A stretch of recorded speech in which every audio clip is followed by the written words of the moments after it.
Good morning and welcome.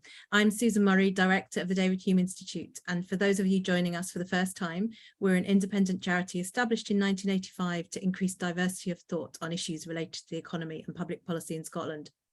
Our focus for the discussion today will be our new research, The Great Risk Transfer, Have We Got the Balance Right? Research looks at a trend over the last 40 years, which has gradually transferred risk away from institutions such as governments and employers to individuals. We'd like to thank the Institute and Faculty of Actuaries and especially the Scottish Board for partnering with us on this new research, which builds on their previous work from 2020, which began to raise awareness of the Great Risk Transfer. Our research aimed to find out people's understanding and awareness of the Great Risk Transfer and their ability to manage the financial risk in their lives. Now, just before I introduce our speakers, there's a few things about how the event will work. We're recording the session and we'll upload it to our website afterwards. There are approximately 40 minutes of presentation and discussion from our speakers before we move to questions from the audience. For the questions, please post them in the Q&A section, and then we'll invite you to unmute so you can ask your question directly in your own words. And when asking your question, please state your name and, if applicable, your organisation. If you're unable to unmute, then please let us know when you ask your question and I'll ask it for you. And as we near the end of the event, we may have to group questions to try and get through as many as possible. So we're posting a link to the full report in the Zoom chat if you've not had a chance to read it already. And just before we get started, I'll hand over to Nicholas Chadha from the IFOA Scotland Board to say a few words. Over to you, Nick. Morning all, my name's Nick Chadha and I'm a member of the Institute and Faculty of Actuaries Scottish Board. One of the Scottish Board's role is to promote actuaries and actuarial work in Scotland, and following the release of the IFOA's final report, the Great Risk Transfer campaign, we were particularly keen to find a Scottish-based partner who would explore further one or both of the key challenges identified in the report. And what better way to help consumers manage financial risk through good decision making than by actually working out what is that attitude to financial risk in the first place, hence why we're here today. And we're very proud to have sponsored this project. Thanks, Nick. We're really pleased to be working with you, so thank you for choosing us. So first I'll introduce John Taylor. So John Taylor is past president of the IFOA.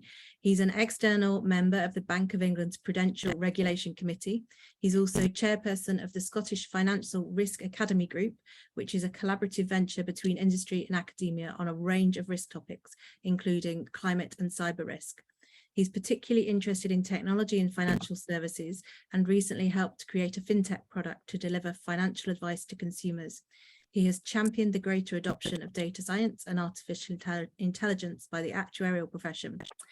Previously, John held several senior leadership roles in the long-term savings industry, including Hymans Robertson, Nest, Lloyds Banking Group and Standard Life.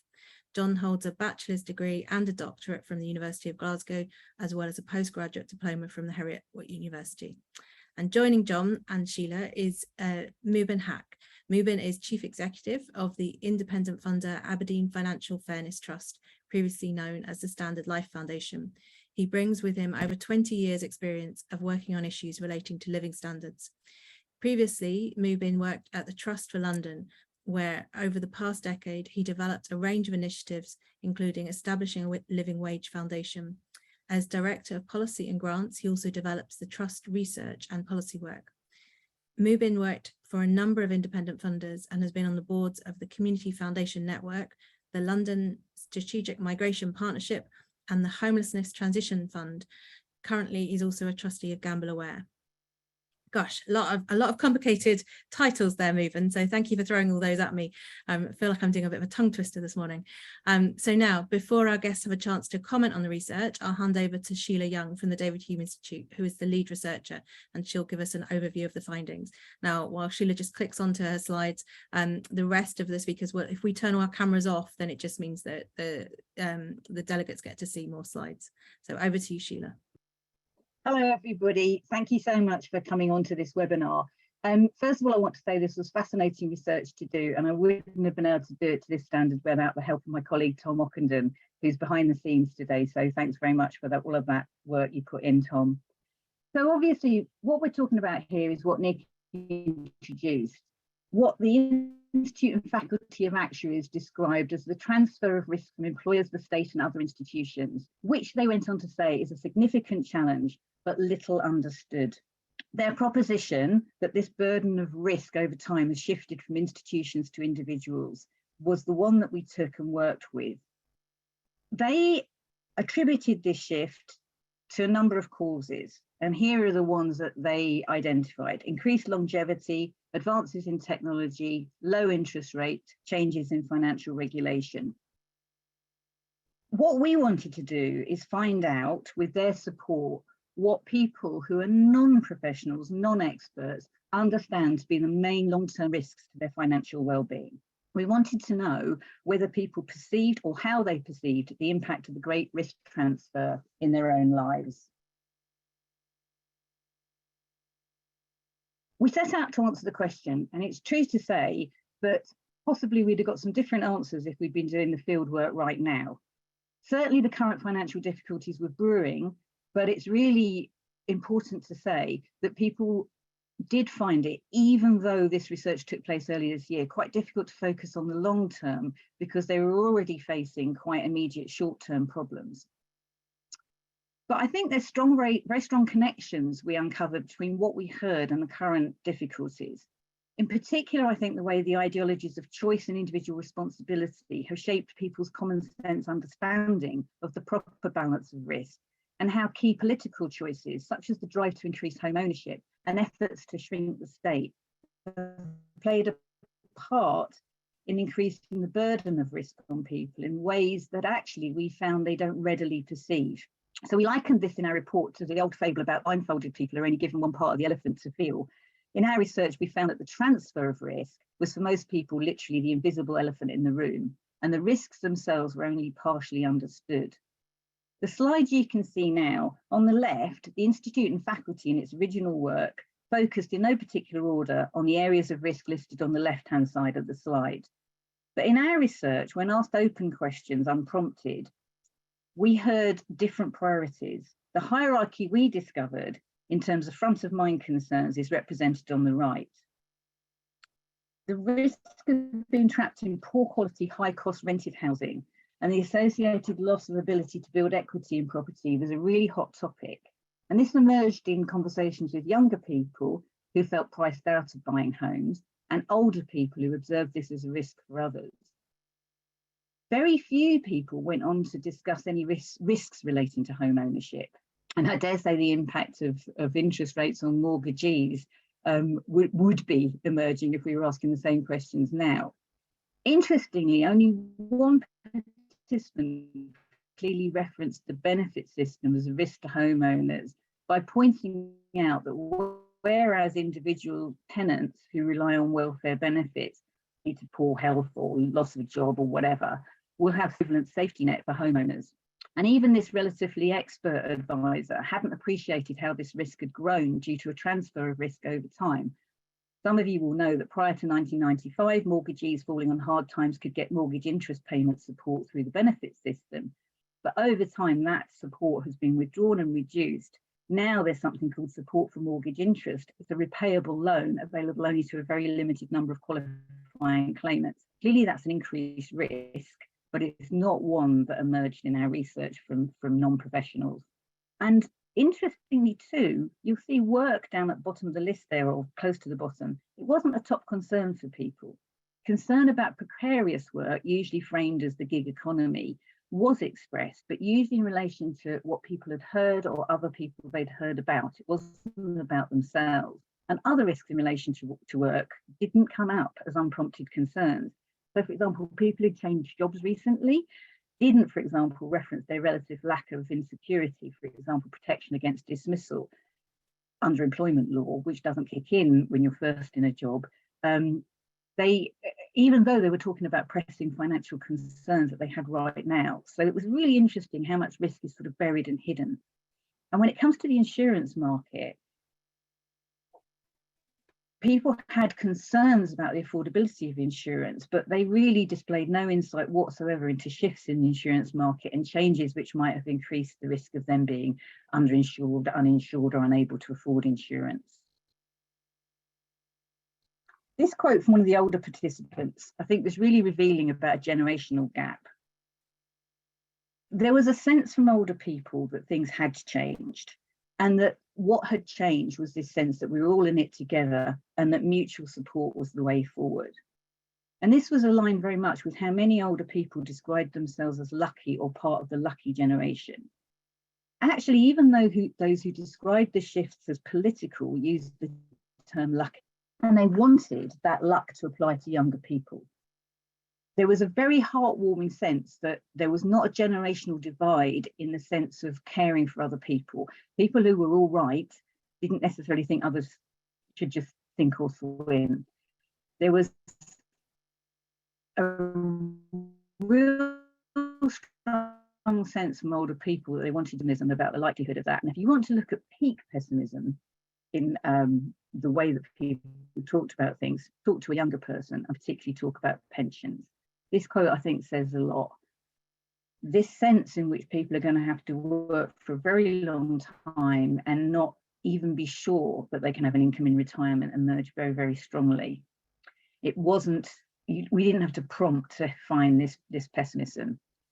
There was a strong recognition that saving for the future in pension schemes was important, and perhaps we could say that may be an outcome of auto enrolment. It's much more in people's faces now, the whole issue of pensions from a much younger age than perhaps it used to be.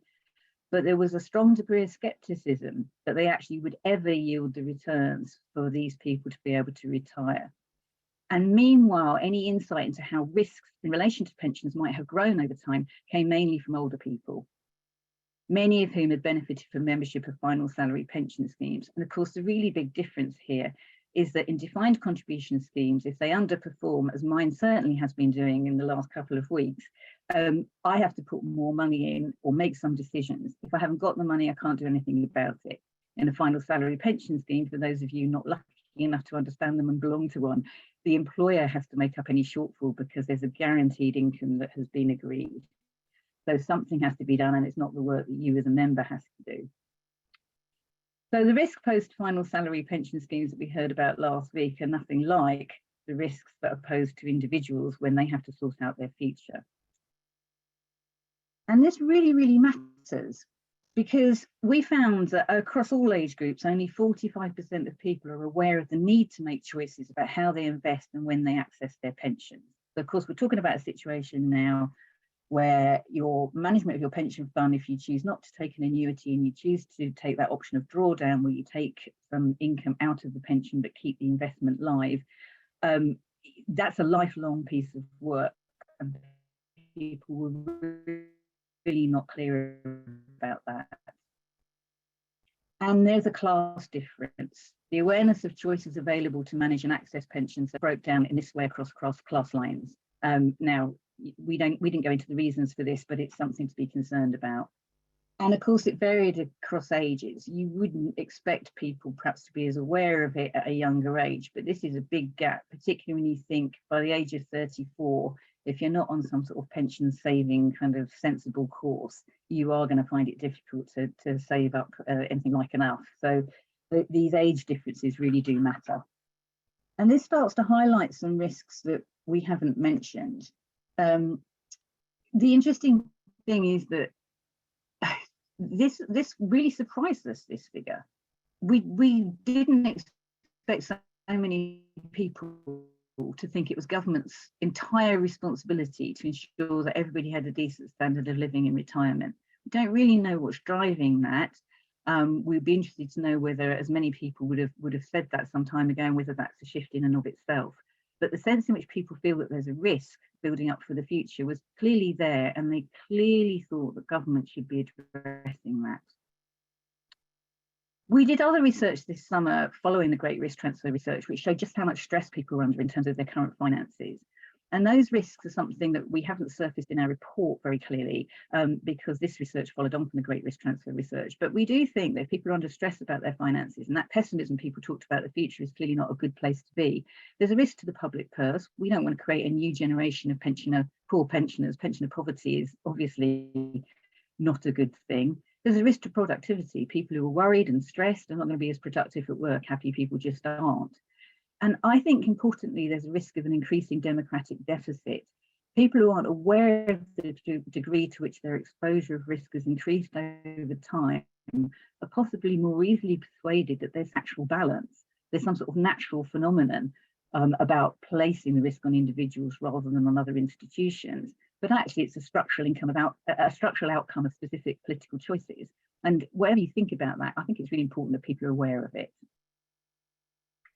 So, what about action? People often knew they had gaps in their knowledge and skills. And when we asked people what could be done to fix that, people usually talked about education.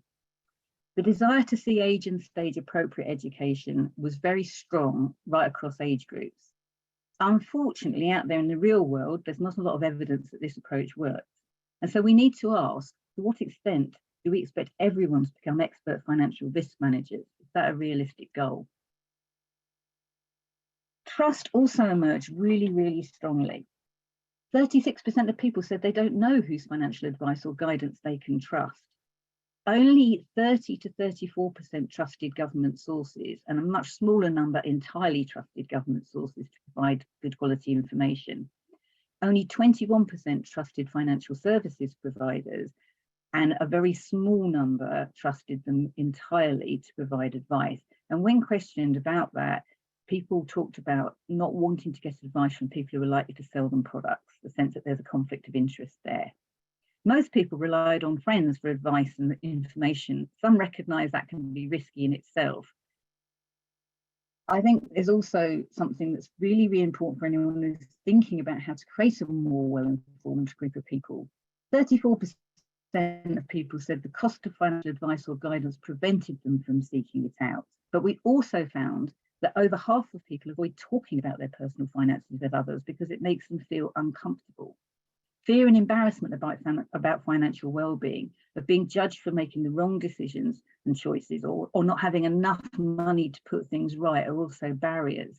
So left to our own devices, the odds are really stacked against us. It's like we said, it's like playing poker in the dark. We can't see the hand we've been dealt or what cards have been played because we don't have sight of the things that experts such as actuaries can see. We don't know enough about life expectancy. We don't know enough about the risks of our investments. So overall, our view, based on our research, is that risk needs rebalancing. Far from trying to shrink the state, we should be seeking to bring a greater measure of support and protection from risk back into the system. So how can that be done? We made several recommendations. Clearly, if fear and embarrassment and stigma are a problem, and people talking about this helps, we shouldn't be shy. We should talk about money. We think the myth of choice should be exposed. Real choice would include the option of balancing risk so that institutions once again took a fairer share. This issue should be explored with people, but first the work of raising awareness needs to be done. We can't explore what we can't see. There should be work done to avoid risks of financial risks compounding. For example, policies which promote home ownership, as the Labour Party signalled it would at its conference last week, this is not a single party issue, needs to be rebalanced by protections. Options might include bringing homeowners back more fully into the welfare benefit system, or more market-based initiatives such as governments working with insurers to guarantee affordable insurance against loss of earnings. Very few people we spoke to recognised that these products were something that would work for them. Work with trusted advisors. We found that 60% of people trusted citizens' advice. It gives them the information they needed to make the best possible job of managing their risk. Far few people trust financial services institutions, and yet a lot of kind of branded support advice goes out from that source, funded by those sources. And we need to think a little bit about whether that's the best way of spending money wisely to help people the most.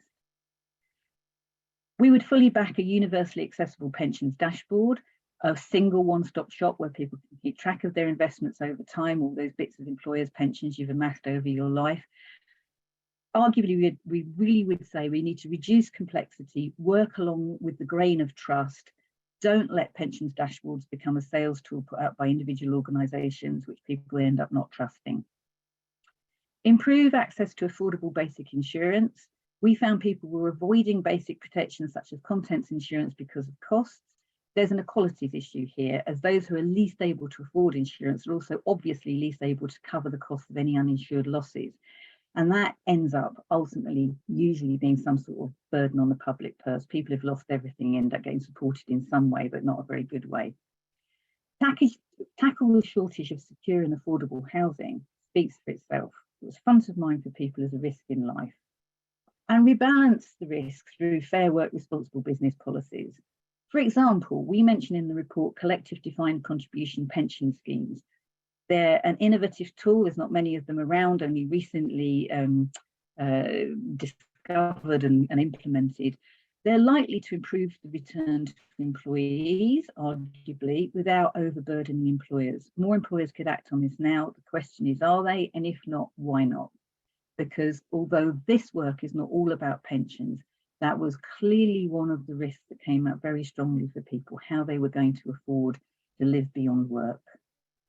So those are our main findings. Those are our recommendations. Over to Chair. Thanks, Sheila. I will just say thanks very much for an interesting presentation, and over to John for his thoughts. Thank you, Susan. Hopefully you can see and hear me now. Yep, we can see and hear you. Thanks, John. Wonderful. And thanks, Sheila. That was a kind of wonderful tour of a great piece of research. And, you know, I'm delighted to be here representing IFOA. I mean, we first kicked off work into the Great Risk Transfer, I think just about 3 years ago now.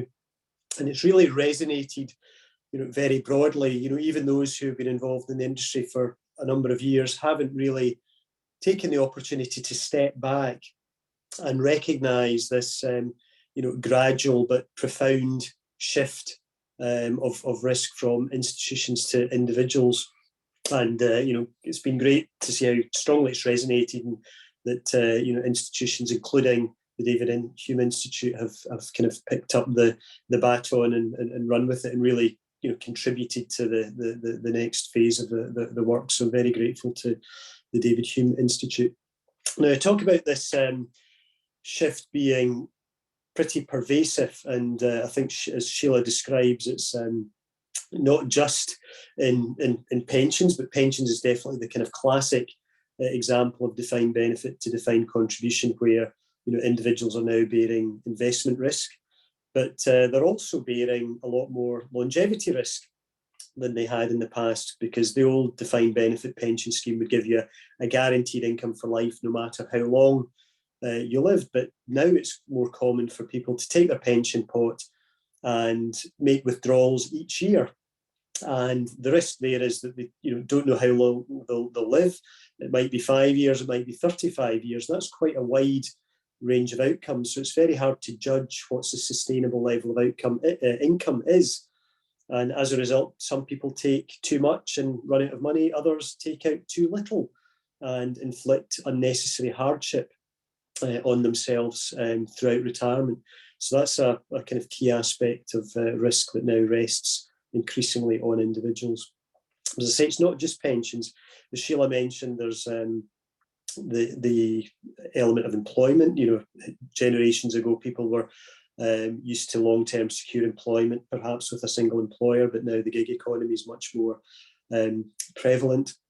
And a more recent phenomenon is the change in insurance as a result of data and technology. So increasingly, insurers are, you know, using, you know, huge amounts of data to chip away at risk pooling, so that you know, individuals who are very low risks get, you know, very keen premiums, but individuals who are high risks, you know, maybe often through no fault of their own, family histories of health, or they, you know, live in a, you know, high crime area, are then being exposed to very significant premia, potentially not offered insurance at all. So I think this is an emerging area that needs to be watched very, very closely. And so, you know, the net result of all of this is that, you know, typical individuals exposed to much more financial risk than their kind of forefathers and foremothers were. And for me, one of the great ironies of this shift is that it's also a shift not just from institutions to individuals, but it's from those with a lot of resources and a lot of expertise to those with very little of either. And in particular, lack of expertise. It's kind of quite common that individuals don't have access to a financial advisor. They might not trust financial advisors, might not be able to afford financial advisors, and there are very few sources available to them. that they trust. And indeed, many individuals might not even be aware that they're running and bearing the risks that they have. And one particular example of customer research always sort of stays with me from many years ago, where there was a lady who was retiring at I think she was early 60s now, and had tried to do the right thing by building up her own pension pot and amassed a fund of about £100,000, just over that, and was looking forward to a reasonably comfortable retirement. But when she started trying to find how much income she could get, was dismayed that it would only produce an income of about £100 a week. And for that woman at the point of retirement, it was kind of too late for her really to make any material change to that beyond kind of working much longer. And as I say, that was an individual who was trying to do the right thing, but just simply didn't have a recognition of the circumstances she was kind of operating in. So it's kind of worth bearing in mind that, as I say, individuals are not often aware of the extent of risks that they're running.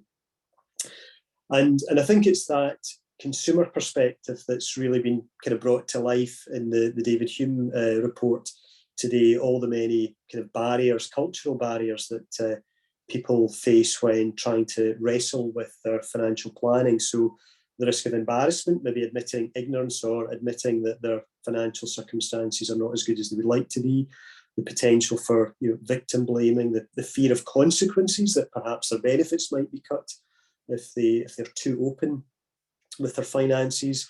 One that I'll return to shortly is this kind of short-term pressure crowding out long-term planning. I mean, that's in many ways an obvious issue that people tend to focus on the immediate affordability issues rather than their pension in 20 to 30 years' time. But these things do need to be dealt with.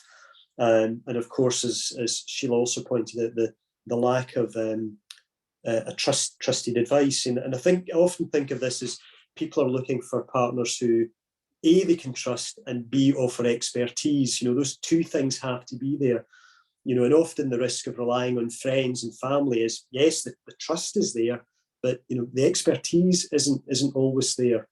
So there are institutions, of course, like Citizens Advice Bureau and the Money and Pension Service. I think is another great government institution that offers that combination of trust and expertise, but it isn't one that's coming through strongly in the research as a recognised source. And I wonder if the failing there is that it's often recommended by product providers, and as Sheila pointed out, product providers themselves aren't trusted generally. So are their recommendations likely to be trusted? So that's potentially one barrier to the take-up of the Money and Pension Service. But it's not just, of course, these kind of attitudinal cultural issues. There are the structural issues as well. The way the economy and financial services industry is set up at the minute is, as Sheila pointed out, is just a function of a series of choices. It doesn't have to be this way, but we've ended up in a position where there are very few options for individuals who want to share risk or be less exposed to financial risk. One of the ones I'm most excited about is this possibility of collective defined contribution. I won't go into the kind of technicalities of it today, but what it offers is a mitigation of those individual risks that we talked about earlier without asking employers to finance them or underwrite them. And I think that's the beauty of it. It offers a way of mitigating risks without asking employers to write big checks, because I think the days of employers writing big checks are now sadly gone. I think the other opportunity that I very much like is this idea of a midlife MOT, which, if I come back to that pensions customer I mentioned earlier, what a gift it would have been to that woman to be able to go back 20 years ago and say, well done, you're making some provision, but actually the trajectory you're on is not going to give you the standard of living to which you aspire in retirement, but you still have time to make a difference by saving more, for example, or maybe changing your investment strategy. And I think that would be a wonderful opportunity for many people to get a heads up in time.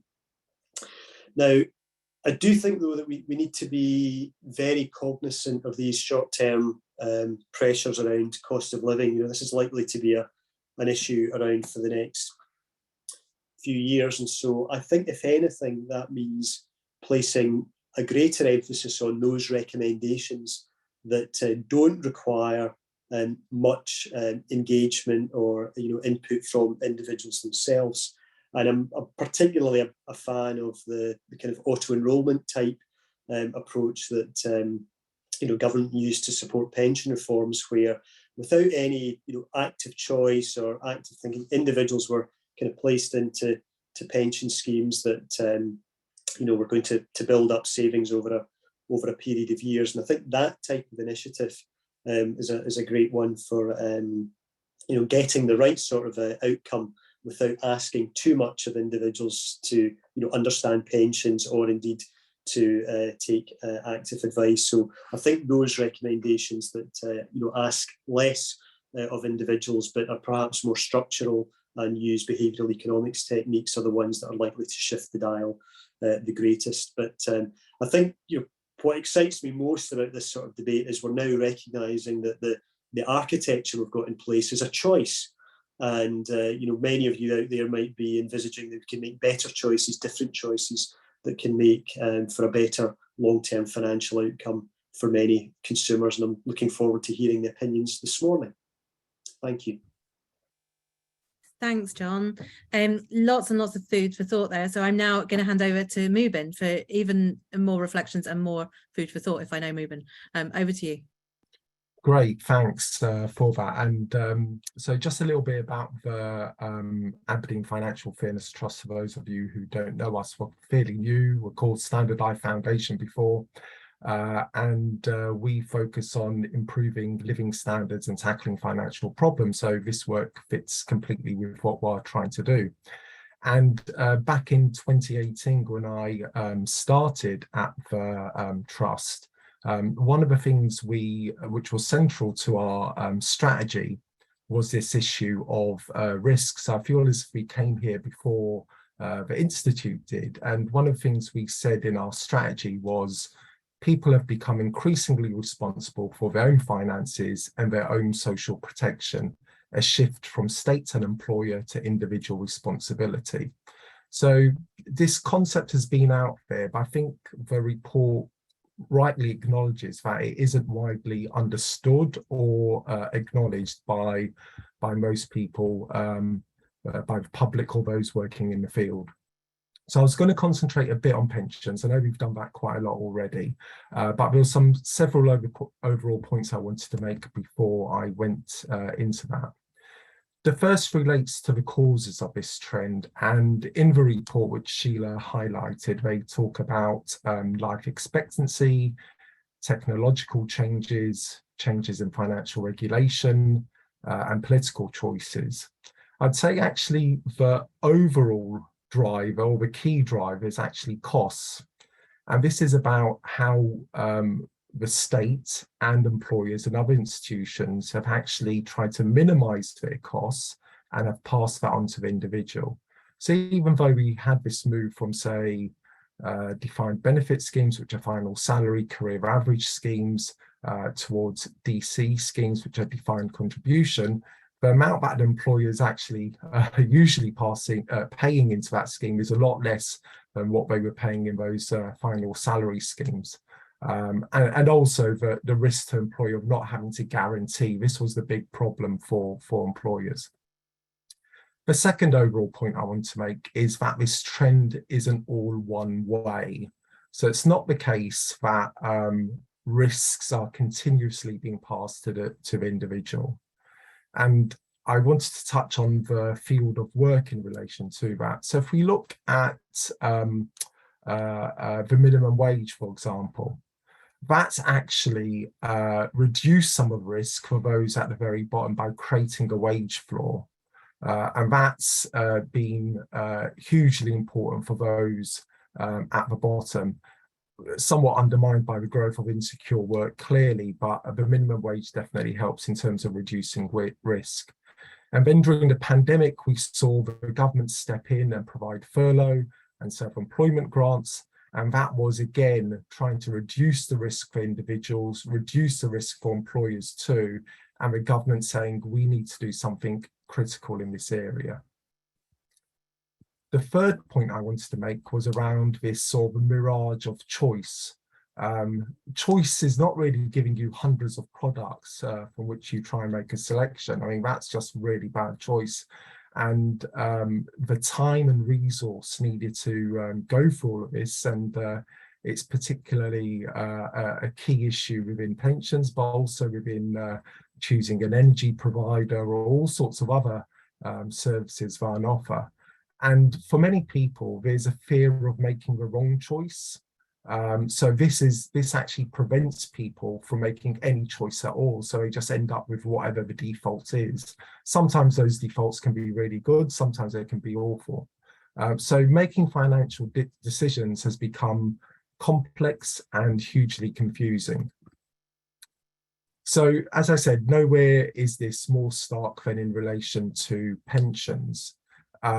And again, it's a bit of a mixed picture in terms of what's happened there, in terms of where the risk has been transferred. In some ways, the state has actually taken on more responsibility. It's increased state pensions. We also have pension credit, and we also have a triple lock.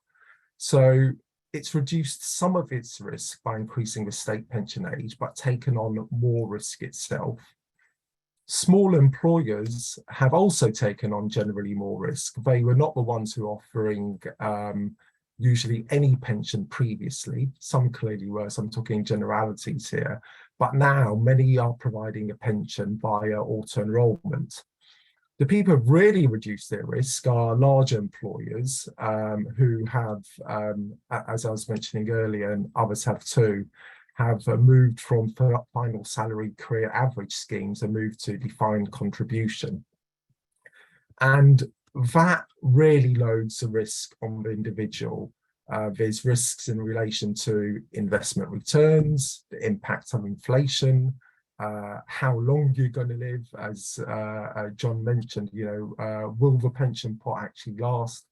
And also there's risks in relation to health in terms of your care needs. Now, it's incredibly complex, this field of pensions, and I'm not convinced the pensions dashboard is going to resolve all of these difficulties in terms of the complexity. It will do something, but probably doesn't reduce much risk. And we had pension freedoms come in, and the rationale behind this was it would give freedom and choice. And there's 6 options for people. But some of them, the terms behind them are just complete jargon. We've got flexi access drawdown, and then we've got uncrystallized funds pension lump sum. I mean, these just don't mean anything to most people. Now, we did a piece of research which came out earlier this year with the University of Birmingham. It was a qualitative piece of work which interviewed people aged 55 to 70. So in-depth interviews and focus groups. And generally, as Sheila pointed out, people feel completely confused and overwhelmed, even people who are in the know and are used to dealing with large sums of money. And so here's 2 quotes I wanted to share. One was from a guy who was recently retired, and he says, I'm reasonably intelligent. I used to be a businessman. And as I say, I just found it a bit overwhelming. I really did. I found it a little bit over my head how to invest this, that, and the other. And this from a woman who's recently retired. I really struggle with it. And when I say to you that seems daft for me to say that, because I've managed budgets of millions, and it seems a bit naff to say, well, you don't understand that. There's a lot of jargon in these things, but once you've got your head into it, it kind of makes sense. But if you're not tuned in, it just doesn't make sense. So those are people who kind of are used to dealing with large sums of money, for people who aren't particularly those on lower incomes, it's even more confusing. People are worried about their future and are particularly worried about high charges. Some of the recommendations we had in that report was about having better value products for those with smaller pots, price capped financial advice, greater regulation of defined contribution pensions, and people being given advice, not just guidance. So lots of people do know about PensionWise and the Money and Pension Service, but they want more than just guidance. Guidance is not enough for that group. We also touched on collective defined contribution schemes earlier, and we don't have any of those schemes at the moment in this country. Royal Mail seems to be the front runner there, and they are looking at bringing in a scheme, but it's quite widespread in places like Holland, Denmark, and Canada. So lastly, I wanted to touch on one of the ideas or recommendations which came out of the report, which participants landed on, which was for improving access to financial education and increasing financial literacy. And I've got to say, I am hugely skeptical about this. The idea really is that, you know, people have better knowledge and skills, they'll just do the right thing. And the reality is that behaviour is very difficult to change. And when we were developing our strategy back in 2018, I came across a meta-analysis of 200 studies in the USA looking at financial education programs. And basically it found that the impact on financial behaviours of these financial education programs was minuscule, particularly for those on low incomes, and the effect of interventions decreased over time. I did actually do some more recent digging into this because I thought surely somebody's done some work since then, and there's been a more positive study which was again a meta-analysis of financial education in 76 randomized controlled trials, and that was a sample size of 160,000 individuals, and it showed some positive effects on financial knowledge and behaviours. What's quite hard to figure out is the magnitude of this, and they didn't find any evidence to say that there was a rapid decay in the effects of this financial education, but they didn't find any evidence to say that it was sustainable over the long run. So I think we've got to be really cautious about just saying financial education being the silver bullet to resolve all of these things. Where it's particularly useful is probably where people need to make major decisions in their lives. So that could be about taking out a big loan or decisions around their pensions. But just having financial education for the sake of it is probably going to lead to little further return. Where we've got to try and move towards is kind of rebalancing where the risk lies. But like I say, it's not been completely one way. There has been some transference, and then the government and other institutions have taken on some of those risks too. So I think I'll move over to questions and the discussion, which Susan will be taking over on. Thanks, Mubin. So if I can ask Sheila and John to turn their cameras back on. Just one point of clarification on something Mubin said. I was given a stat the other day through listening to something at the Scottish Parliament, and in Scotland only 40% of people that are entitled to pension credit are claiming it, and as that's a gateway benefit, there are lots of pensioners missing out. So it does make me wonder, just on, you know, pension credit, even though that help is there, either so few people know about it, or they're just not accessing it for some reason. So there's definitely a job of work to be done there, I think. I can see John raising his eyebrows and nodding on that. Was that stat surprising to you, John? Probably just confirmation of what I might have feared, Susan, actually, but you know, to see it, to hear it stated like that's quite bold when you know, people are basically leaving kind of free money on the table, and it's pretty stark and exemplifies the challenge we've got. Yeah. I realise we've talked a lot about pensions. Is there anything John or Sheila want to come back on and clarify anything before we start? I'm not asking you, Mubin, because you spoke last. I'm assuming that you would have factored it into your presentation if there was anything you wanted to clarify.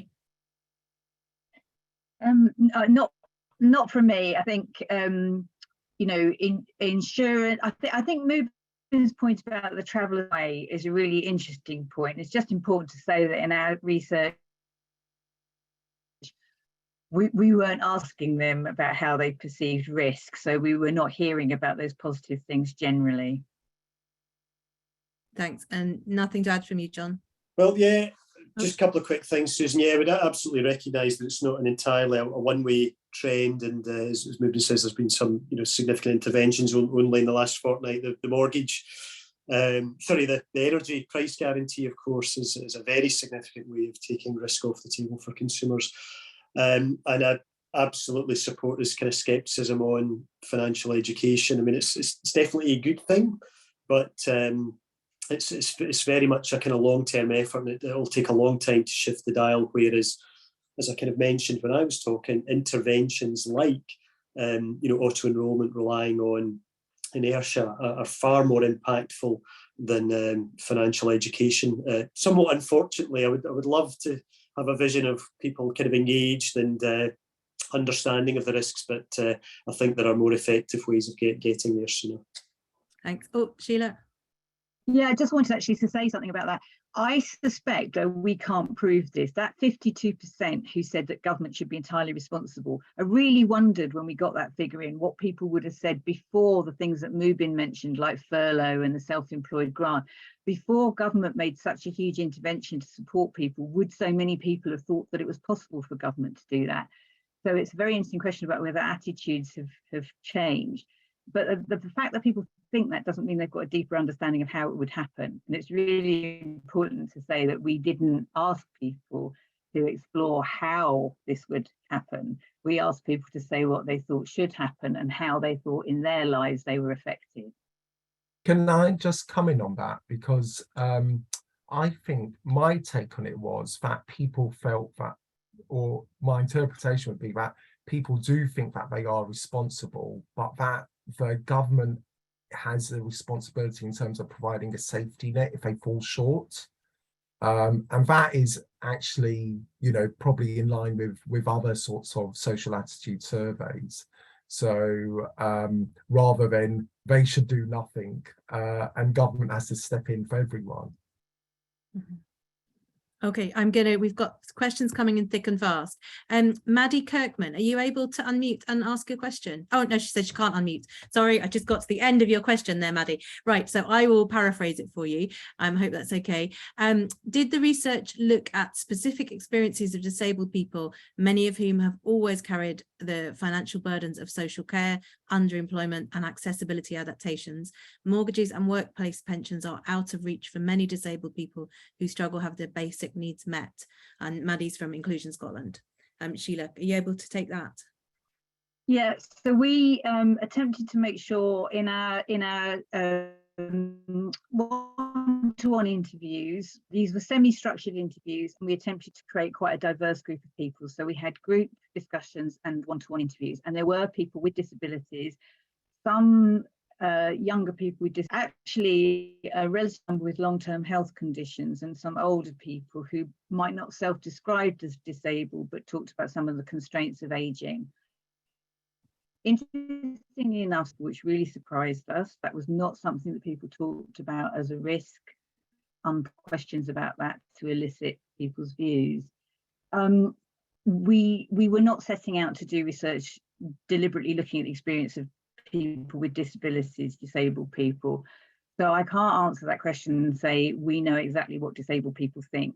But what we did discover, I think, and it's this question about this is not all about pensions. We did have somebody who wouldn't consider themselves as disabled, actually, but they had an organ transplant.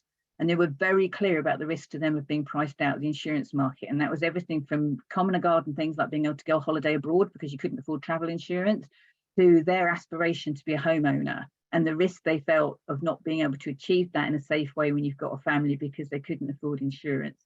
So we could see coming out of this research, you know, without knowing from our desk-based, we know from our desk-based research how difficult these things are, Maddie, for people with disabilities.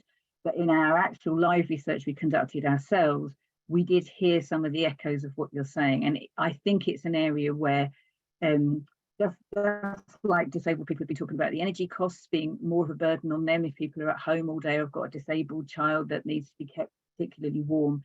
These are risks that bear more heavily on those people who, for whatever reason, already have more challenges. And we did hear that in the research. Thanks, Sheila. Mubin, have Aberdeen done any work on that? Not in relation to risk, but we did release a report recently, and I can share that in the chat in terms of the impacts of the current cost of living crisis on people's financial well-being. And what we find is that disabled households, so a household in which there is a disabled person, were more than twice as likely to be in serious financial difficulties. So all of the things that Sheila talked about in terms of, you know, cutting back on taking out insurance, cutting back on payments to pensions, all of those things which would reduce their risk in future. That's what disabled people or disabled households are doing increasingly more than other households. So it's a grim picture, really, but it sounds like an interesting area to explore further in terms of that risk transfer for that particular group. Mm-hmm. Thanks, Mubin. There's a question from Roger Mullen. Roger, are you able to unmute and ask your question directly?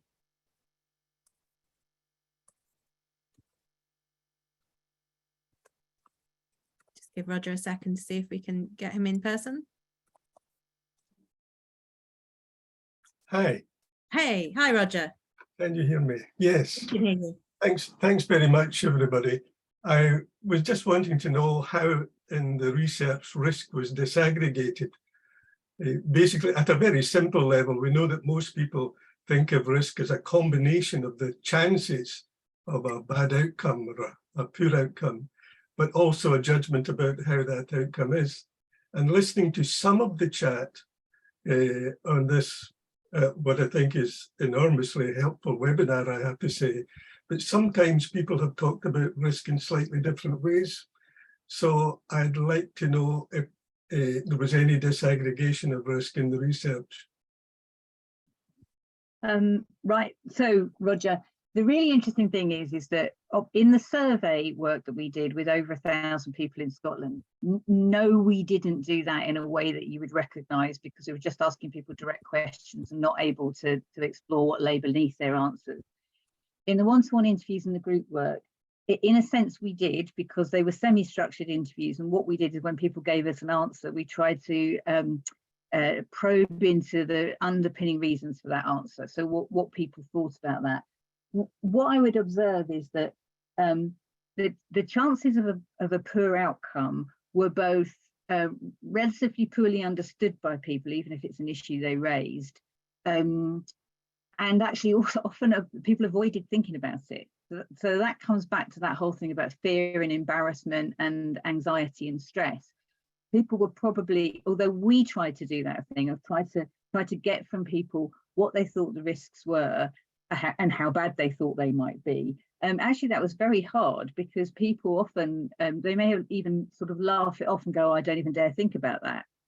So I think what we were discovering is that people are not, if you like, kind of excavating and digging into their own thoughts about risk, because the whole thing feels really kind of off-putting, and it's a kind of avoidance thing that's going on. And I did wonder when I was listening to people to what extent this might relate to other research that's out there about people feeling that they're not really in control of things, you know, that there's no point thinking about certain things. We did have people say to us directly, there's no point thinking about it. The rules will have changed by the time I'm that old, or whatever. So we attempted to do that in conversation with people. These were semi-structured interviews, but I think how well we did that is open to question, because what we really discovered is this whole thing about people not being able to see or perceive really what was all around them and ahead of them, and sometimes not wanting to. Thanks, Sheila. Mubin or John, do you want to add anything to that? No. Yeah, I mean, I think, Susan, certainly behind the scenes when we're doing a product design or looking at the benefits of CDC, you can do some quantitative modelling that, you know, gives some very objective measurements of risk that can be helpful in comparing products. But of course, that's not how, you know, the person in the street views risk. And indeed, as Sheila was saying, it's not just about making the choice. There's a whole set of stuff bundled up. Is it about trying to make the best choice? Is it about trying to avoid the worst choice? Is it about often trying to avoid regret, you know, later on realising that you could have done something better? So there's a whole kind of pile of considerations that go inside humans' heads, not just the quantitative modelling that us actuaries might like to think of. Yeah, I mean, we've not got a question on it yet, but we did have a lot of people talking about the amount of time it takes.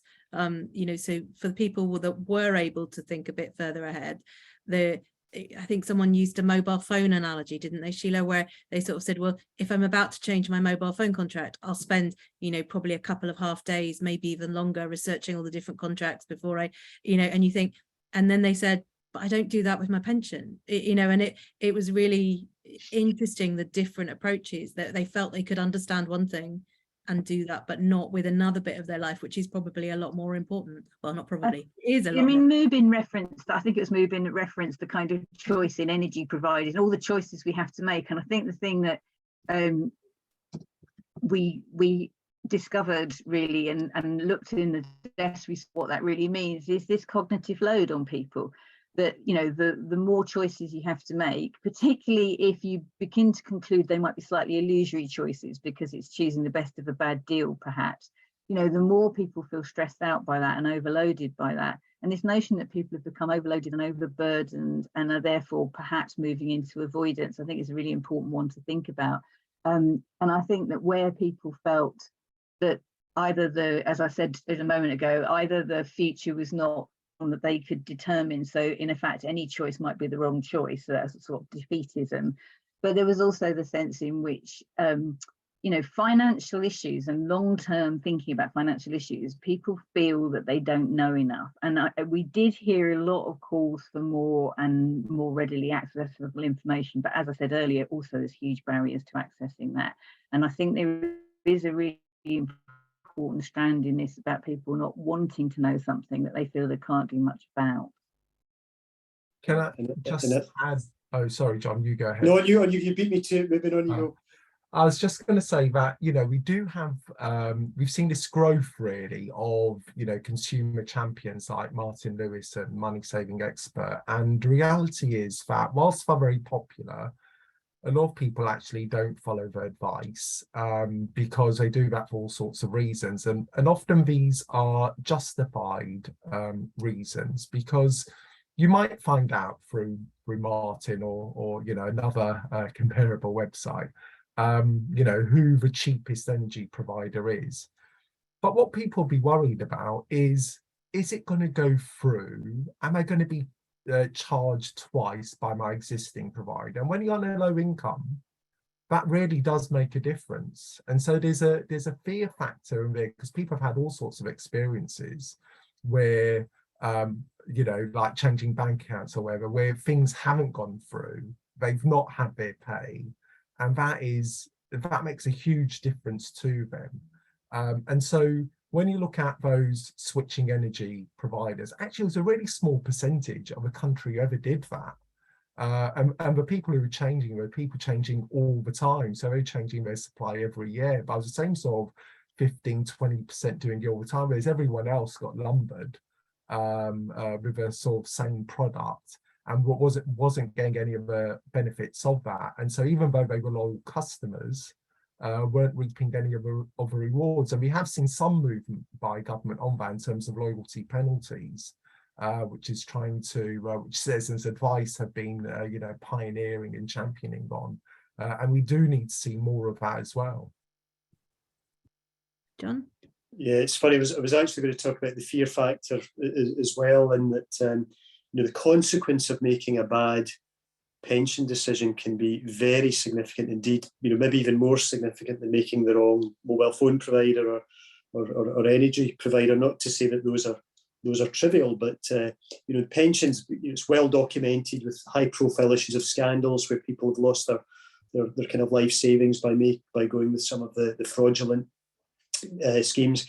Even in good faith, people can make errors with lose out life benefits, incur significant taxation issues, and I think that it's that fear factor that inhibits people, and it's probably one of the reasons that auto enrolment has been such a success, and you've got the comfort of a kind of government designed and endorsed system that people are being enrolled into, and I think that's one of the reasons that opt-outs have been so low, that there is a degree of endorsement that comes with it, albeit, as we heard, the government isn't always regarded as the most trustworthy of sources. Mm-hmm. Thanks, John. We've got a few questions coming in that I think are kind of roughly grouped. I've got some in the Q&A and some in the chat, so just bear with me. Right. Andy Scott, you've asked a few related to education, and I know we've kind of touched on it a bit before when Muben was answering one other question, and there's also one from Mary Campbell on skills. So could we take those two together? So Andy, if you were able to unmute first and ask your question, and then we'll come straight to Mary and take the two together, if that's okay.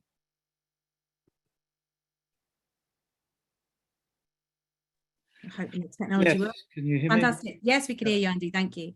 No, it's something that I've got quite involved with through an organisation called Red Start, who have started providing a simple financial education to young primary school children, both in Scotland and in England. And they now have the support of the ICAS pensions panel, of which I'm a member. And they are trying to do very simplistic training and almost games to show about making money add up and getting kids to understand that, yes, if I spend a lot, that I'm going to have less in my pot and so on.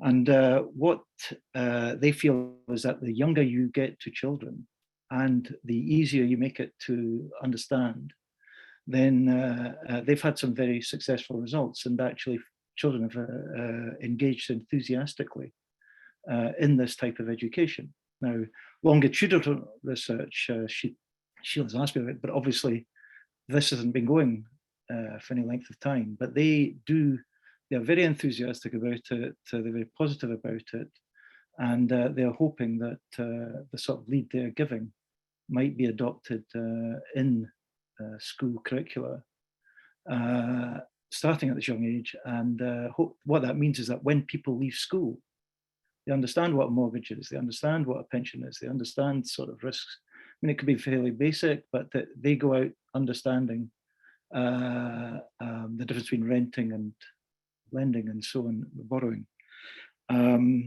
So that if the typical person that I've come across is that they don't know anything about this when they leave school, that they don't even want to look at it until they get into their middle age, and by then it's often too late. So it seems to me a very potentially positive way of increasing people's understanding of what we're talking about, getting better outcomes, and helping everyone accordingly to avoid the sort of risks and lack of knowledge and fear that we've been talking about. Thanks, Andy. I know my kids are at primary school at the moment, or one's just started high school, and their financial education at school has been very different from mine. So they haven't touched with Red Start. I don't think they've had other financial services providers coming in and doing bits of the curriculum, but they definitely have much more financial education than I ever had at school. So times really have changed. Mary, are you able to unmute and ask your question?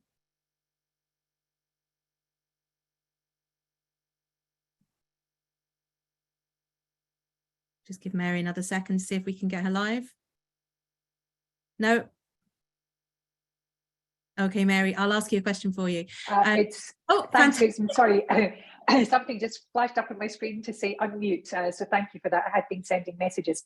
Yeah, really interested in Ali's comments on the financial education, because I think from I think we've got a real issue to look at in Scotland too, about the transfer of risk in skills, so how we make people responsible for their own skills base, how we get the education for that going, how we make that easy for people, and the way that we're almost gamifying the acquisition of financial knowledge, doing the same on the skills knowledge, I think would be very useful. So as a fellow CA, Andy, Ali, I'm interested in hearing about Red Start. I'll look it up.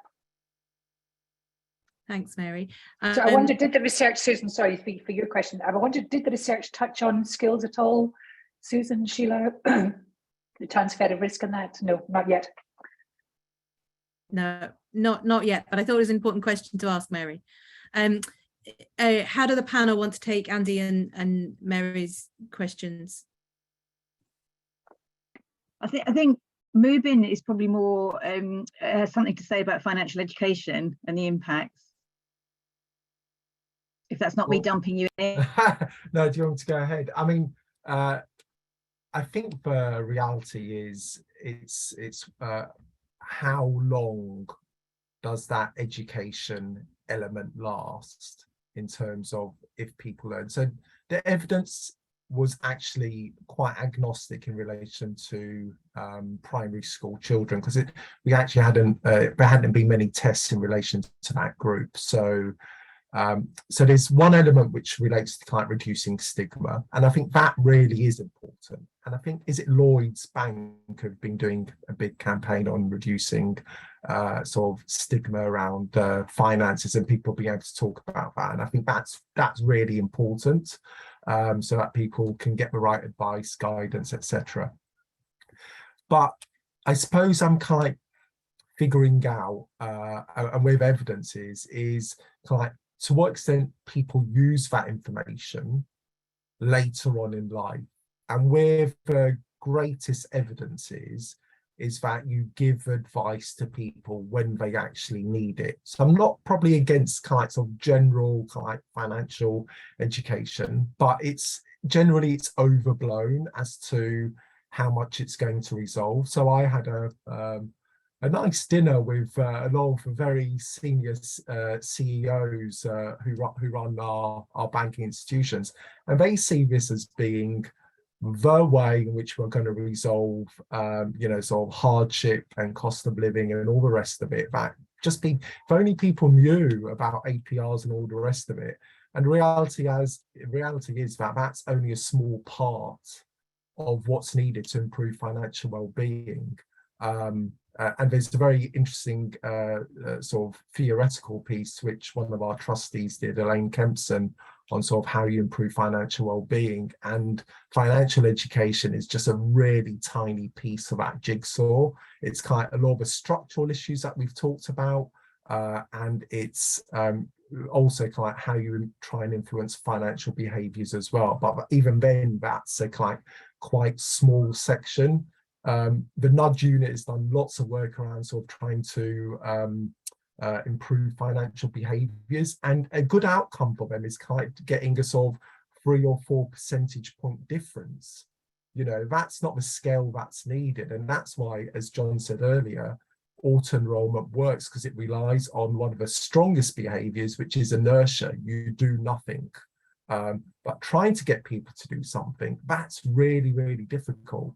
So I'd love people to carry on and to evaluate that over a really long period of time as to the impact, and we should measure it. So, but sorry, I'm still on one side. I've shared that blog so people can have a read of it, because it's somebody who's been involved from the World Bank, who's been involved in financial education for 20-30 years. Thanks, Mubin. What worries me about it is it gets away from discussing the structural issues and gets more into the blame game of, if only people had more knowledge, everything would be fine. And I think what we found from talking to people is, some people just are so far away from that. And as John touched on, if you're continually stuck in the managing the emergency or the immediacy of your finances, there's no way you can think longer term and deal with the stresses ahead. Sheila, is there anything you want to come in on that? Oh, John, sorry. John, you go first. Yeah, no, I was happy to add a little bit of colour on the skills question from Mary, if that's useful. Yes, that would be useful. Yeah, I mean, I have to say, first of all, it's not my area of expertise, but I think there's may well be an analogy from professional education that's useful here, in that many professions, I think, did all their education in the first sort of 3 years of your career, and then with that knowledge base, that would do you for the next 40 years. But of course, the world is so kind of dynamic and fluid now that model kind of doesn't work. So what we're trying to do in the actuarial profession now is kind of inculcate a kind of a culture of lifelong learning, so that you're by the time you qualify, you're prepared to continue learning, and that we'll supply kind of learning opportunities along the way. And I think that analogy probably works well more broadly too, so that people leaving school, it's not just a knowledge base they're coming out with, it's a kind of attitude of kind of remaining current and having an appetite there to develop skills that's important, and providing employers and government serve those opportunities into people. I think that's a good recipe, because not only does it play to the issue of potential redundancy, it also creates opportunities for fulfilling careers. There's a great book I think many of you will have heard of about the 100-year life. The idea that we may well be working for 70 years, which might encompass 2 or 3 careers within it. And so the idea of kind of retraining periodically throughout to take advantage of opportunities that we may not yet even foresee is a kind of an exciting opportunity, rather than one to be fearful of. Thanks, John. Sheila, anything you want to comment on? Yeah, I think so. Obviously, there's an advantage if we all understand APR, how interest rates work, what a pension product is, blah, blah, blah. Really, an advantage if you understand that. Maybe it is good to start that young. But I would also like to add that this is a moving target, because so much rests on policy shifts. So we had one person talk about how they got the impression that investing in a pension was not a very good deal for them, so they decided not to.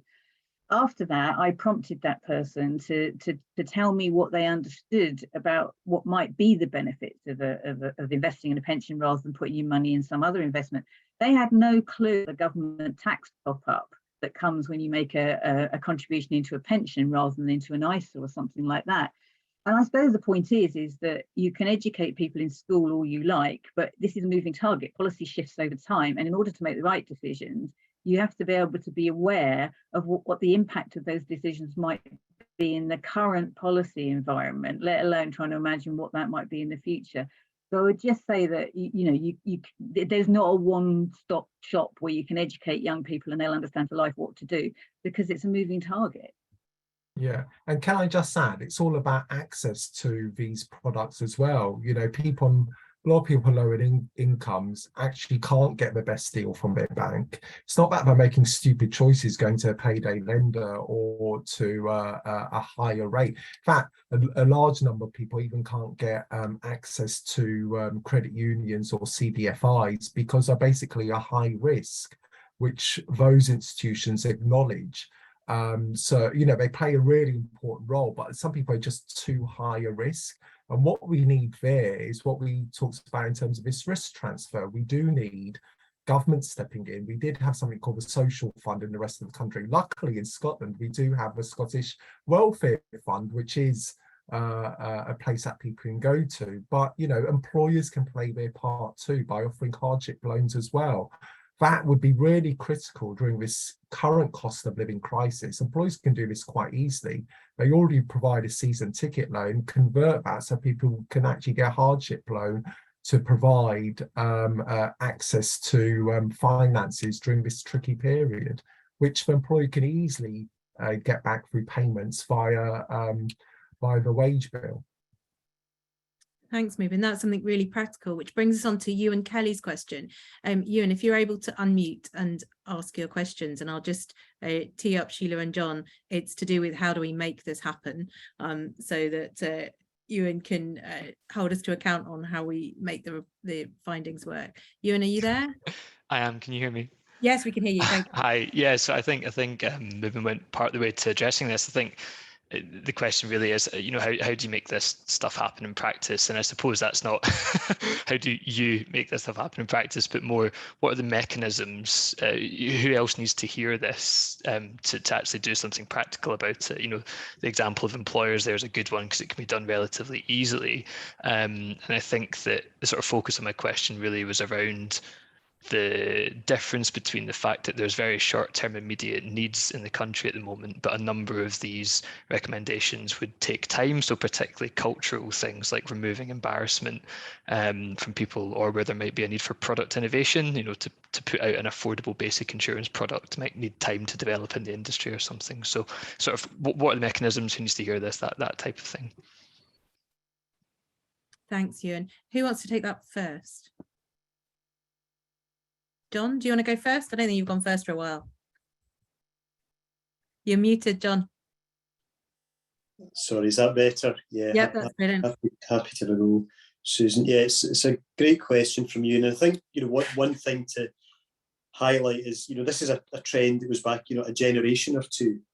And so, you know, if we want to kind of shift and you know, change the kind of architecture, it's going to take some significant time, particularly if we want to address the kind of cultural issues at play. So I think there are, you know, a number of aspects. Some of the, you know, recommendations that I think David Hume Institute and the IFOA are focusing on are supporting a number of in-flight government initiatives. And so I think, you know, for those that are already happening, the political desires there, and it's about continuing to, you know, reinforce that there's kind of enthusiasm for these things, and, you know, providing technical support to making them happen.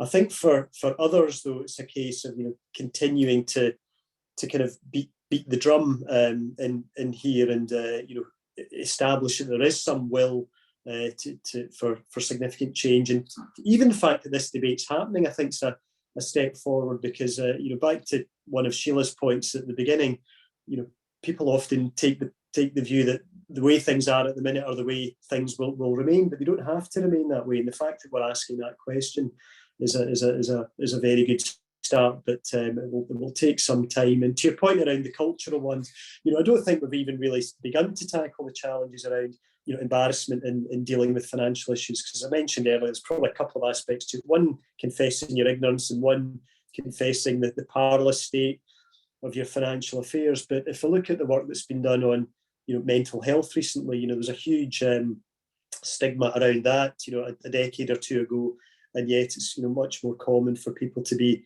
open there. So, you know, maybe there's something we can learn there in addressing that aspect of kind of personal financial embarrassment.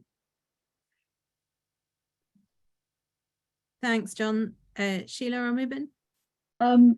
Well, I'm interested in, you know, there's that kind of, as John said, what we're doing now, raising awareness.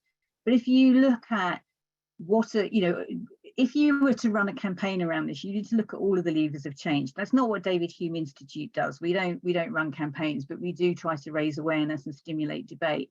But if you think about the pressure that's been put on employers at the moment, would often argue that they're short of workers, are short of the good quality workers they want, and they might make a range of offers as sweeteners to encourage more people in the doors. Well, why not better pension schemes? You know, so if people understand that there's a product out there that could be offered to them, they may well start asking for that. So there's that notion of when you try to change things, you need to think of all the fronts on which you can make a difference. And clearly, it, you know, if employers do know that pensions do matter to people, they do understand that can at times, like private health insurance, be something that attracts people. Do they understand that they have more options than perhaps the sort of huge burden of a final salary pension scheme and the kind of sink or swim of the defined contribution? I'm not sure. So there's a question about all the different fronts in which you can lobby on this. And I'm thinking that I worked once on the flexible working agenda with the support of the Scottish Government, the organisation I work for. There's been, even pre-pandemic, there's been huge leaps on what people expect in terms of flexibility at work. And that was, to some extent, helped along by government including flexible working in the Fair Work agenda. So there are things that government can do to promote these things, which are below the level of mandating, but certainly can create a more intelligent, more thoughtful environment in which, for example, employers might make some different choices. So I do think we need to think in the round about this. We saw, you know, when people were being unable to afford insurance because of the flood risk changing, government moved to introduce with industry flood re-schemes. Things like this have happened. They've happened because of real life events, and they've happened with, you know, people lobbying on what might be better and different. And my argument would be that that's exactly where people can make a difference. They should make a difference by raising awareness of the issue itself, that risk has transferred and it's unsustainable for some people, and also looking at some of the small changes that can make big differences. Thanks. Mubin, anything to add? You're muted, Mubin. Yeah, just trying to unmute there. Look, I think quite a lot of the changes do need government intervention in terms of making sure that the risk doesn't pass to individuals, and government can clearly do that. So if we look at, say, credit markets, we could have, for example, a universal cap on credit. You know, we had that with payday lenders, and we have seen some intervention around overdraft fees. But we could have much greater intervention in those markets. We also had furlough during the pandemic, but actually we could move longer term towards greater income replacement schemes, which, when people fall out of employment for a given period, it might be 6 months, it might be 9 months, government provides more than the measly amount that people get now, which is job seekers allowance, which I think it's about £75 a week. It's, you know, how on earth can anyone live on that? And that gives people a better chance of kind of getting back into the labour market and protecting their dignity and living standards during that period, and hugely popular. Statutory sick pay, it's rubbish. You know, it doesn't even protect those people at the bottom who aren't even eligible. You know, we could do things that, and what employers could do in relation to that. So it's not something where we have to wait for government, and the cost is tiny. So we could easily do that. Auto enrollment, you know, we need to see increases there, and actually people who fall below the amount that's needed. But it should be something that applies to all earnings rather than just this set amount that you have to earn. And while pioneering a scheme with the Living Wage Foundation called Living Pensions, which is about a bit like the living wage, where employers could pay more on a voluntary basis than they currently are, and we think that's got real potential.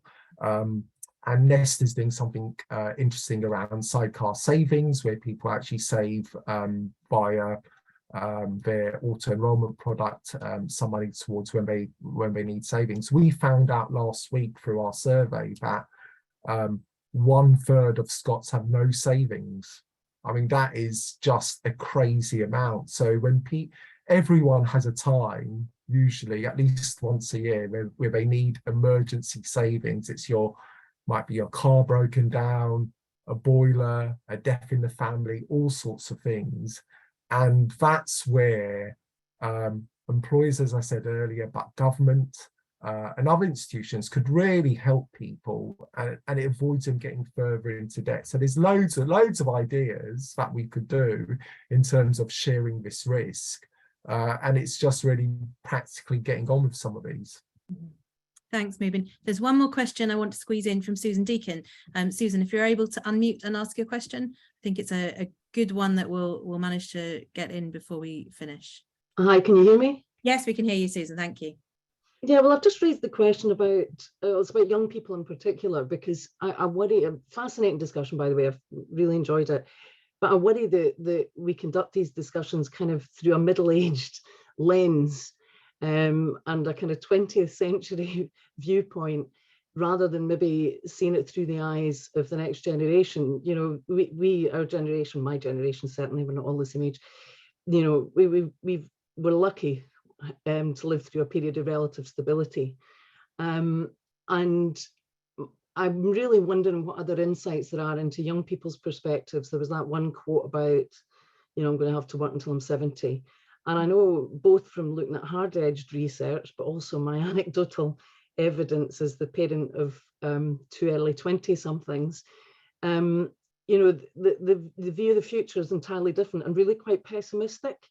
And the degree of volatility, especially as we speak, is such that there's, it just feels to me like there's a kind of what's the point piece, you know, because you just can't plan for the future in any respect, really. But so I'm interested in any insights into sort of young people's psychology, if you like, around these things.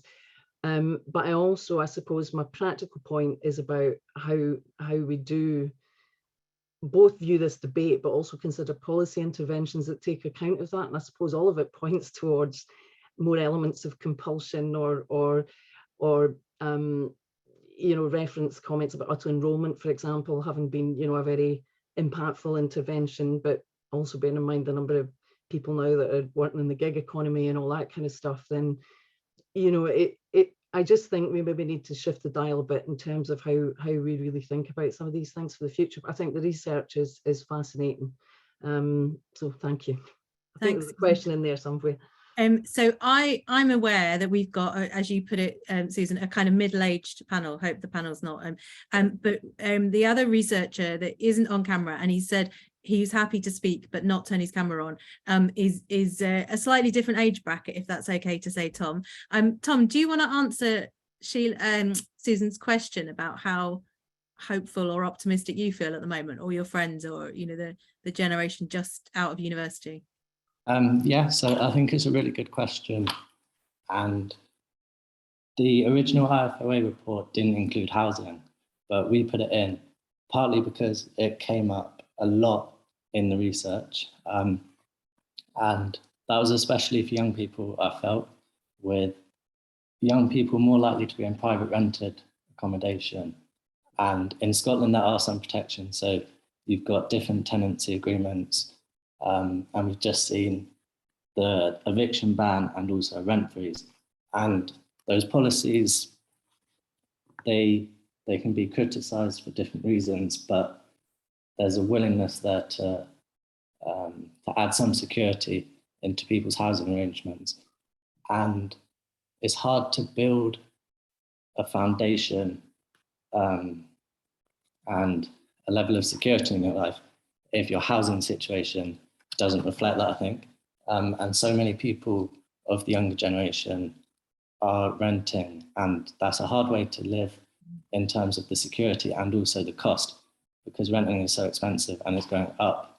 I think that's a really important part to include in the risk transfer, and importantly as well, how it intersects with other aspects of the risk transfer, so pensions. So a lot of older people might invest in second properties to rent out as almost a backup for their pension. And so that thing of looking at the whole picture and how different areas of risk interact with each other and how that impacts the different generational risks is really important. Thanks, Tom. I hope you don't mind me saying, but in the middle of doing this research as well, your place where you were living, you thought was nice and secure, and you suddenly got a notice to quit and had to move house in the middle of the research. So that insecurity was alive to the whole team while we all were with you searching for a new flat, in spirit, not in person, in case anyone's thinking that Sheila and I were with Tom looking for flats. We weren't. Right, we're right up against it in terms of time, but yeah, Susan, I'm really grateful for you asking that, because we certainly didn't get much hope or optimism from the young people we spoke to as part of the research. I'm going to quickly run around the panel and ask you for a sentence or two, but much less than another full minute's worth to sum up. So I'm going to go anti-clockwise around my screen as it is. So I'm going to Mubin first, then John, and then Sheila, if that's all right. Mubin, what do you want to leave the audience with today? I would say it's not one way, but actually there are moves to sharing these risks, and we can do that. And there's lots of practical changes that we can make. We've seen all sorts of things this morning in terms of U-turns by government in relation to policy. So none of this is impossible, and we've got lots of examples to draw around from around the world too. Thanks, Mubin. John? Yeah, I think, Susan, I would say it doesn't have to be this way. You know, I think we've got a lot of options open to. Some are kind of near short term that we can actually grasp and make a change.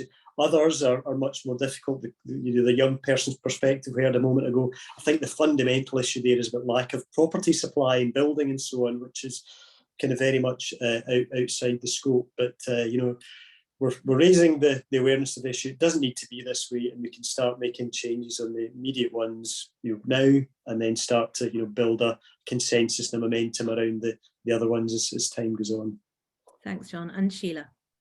Well, I can see that Anne Packard asked the question about the role of unions. And speaking, I know it's astonishing, but I'm the parent of two 30-somethings, and they have a reasonably good understanding that things are not perhaps as good as they should be. And I really wish that they would get more organised and push for some change, because it has to come from people as well as from government, but government reacts when people show that they care. So structural changes are possible, and I would like to see younger people feel inspired by working with others to bring their views to the fore. That's what would really energise me. Thanks, Sheila. And I'm 1 minute over, so I won't say very much apart from we've recorded the session and we'll make it available on the website afterwards, along with the slides. Roger, you asked me about the slides. We'll send them around to everybody afterwards. So all that's left for me to do is to thank Mubin, John and Sheila. It's been a fascinating discussion, and one that could very definitely have gone on longer. I'm really sorry to the audience that I haven't got through all the questions. There were some brilliant ones there, but we tried to stop through the key issues. So I hope you can forgive me if I didn't get to your question, but thank you very much for coming, and thank you very much again for being a lively audience, and we hope to see you again soon. So that's it from the David Hume Institute today. Thank you very much. Oh, Nick's come back to say hello. Thanks very much, everyone.